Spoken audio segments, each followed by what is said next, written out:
कि इसमें जो सिविल वर्क का काम है वो पूर्ण हो चुका है और अभी जो है इलेक्ट्रिकल वर्क रह गया है और उसके लिए जो है जो हमारे एक्शन साहब हैं उन्होंने हमें बताया है कि वो दिसंबर तक इसको पूरा कर लेंगे।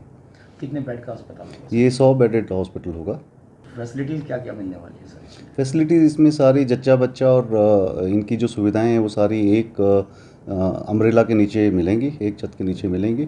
जैसे हमारा नीकू है, हमारा लेबर रूम है, हमारे एएनसी पीएनसी वार्ड्स हैं और इनके जो ओटीज़ हैं ये वहीं मिलेंगे। उनकी इम्यूनाइजेशन और बाकी और जो भी सुविधाएं होती हैं बच्चों को और जच्चा को, माता को, उनको वो सारी सुविधाएं एक छत के नीचे मिलेंगी। कुछ आधुनिक मशीनें भी सर प्रोवाइड कराई जाएंगी यहाँ पर जो बाहर से मंगवाई जाएंगी?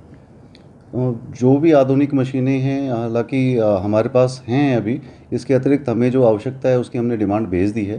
फर्नीचर की भी, सिटिंग के अरेंजमेंट की भी, मशीन्स की भी, वो सारी हमने डिमांड भेज दी है जो इन प्रोसेस है। ऑलरेडी हमारे पास वैसे तो पहले है, लेकिन वहाँ पर कुछ बदलाव की संभावना है कि कुछ और ज़्यादा मॉडर्नाइजेशन से कराया जाए? नीकू की बात कर जी जी। जो नीकू है हमारा यहाँ अभी हमारे 2 कमरे हैं जो साइड बाय साइड हैं।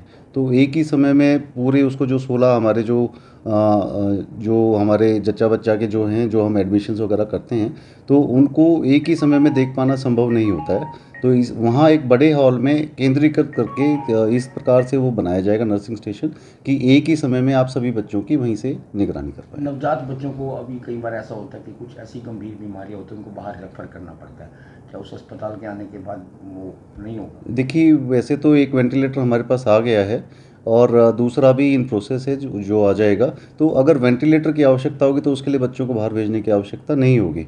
इसके अतिरिक्त और जो सर्जिकल कुछ और कॉम्प्लिकेशंस होती हैं जो बच्चे में अगर जन्मजात होती हैं, तो उसके लिए ज़रूर जो है वो सुविधाएं आने होने की वजह से उसको हायर सेंटर्स मेडिकल कॉलेज में भेजा जाता है। देखिए, इसमें जो सिविल वर्क का काम है वो पूर्ण हो चुका है और अभी जो है इलेक्ट्रिकल वर्क रह गया है और उसके लिए जो है जो हमारे एक्शन साहब हैं उन्होंने हमें बताया है कि वो दिसंबर तक इसको पूरा कर लेंगे। कितने बेड का अस्पताल होगा? ये 100 बेडेड हॉस्पिटल होगा।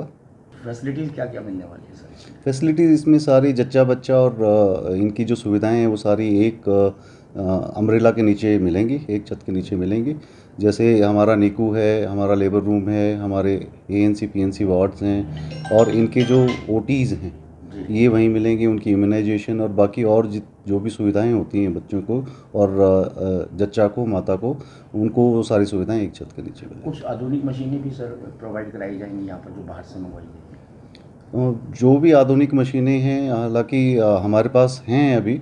इसके अतिरिक्त हमें जो आवश्यकता है उसकी हमने डिमांड भेज दी है। फर्नीचर की भी, सिटिंग के अरेंजमेंट की भी, मशीन्स की भी, वो सारी हमने डिमांड भेज दी है जो इन प्रोसेस है। ऑलरेडी हमारे पास वैसे तो पहले है, लेकिन वहाँ पर कुछ बदलाव की संभावना है कि कुछ और ज़्यादा मॉडर्नाइजेशन से कराया जाए? नीकू की बात कर जी जी। जो नीकू है हमारा यहाँ अभी हमारे 2 कमरे हैं जो साइड बाय साइड हैं।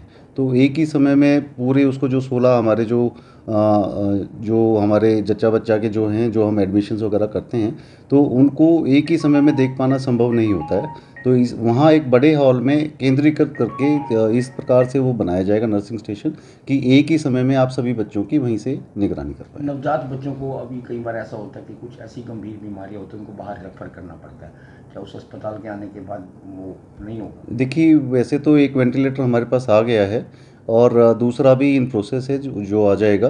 तो अगर वेंटिलेटर की आवश्यकता होगी तो उसके लिए बच्चों को बाहर भेजने की आवश्यकता नहीं होगी।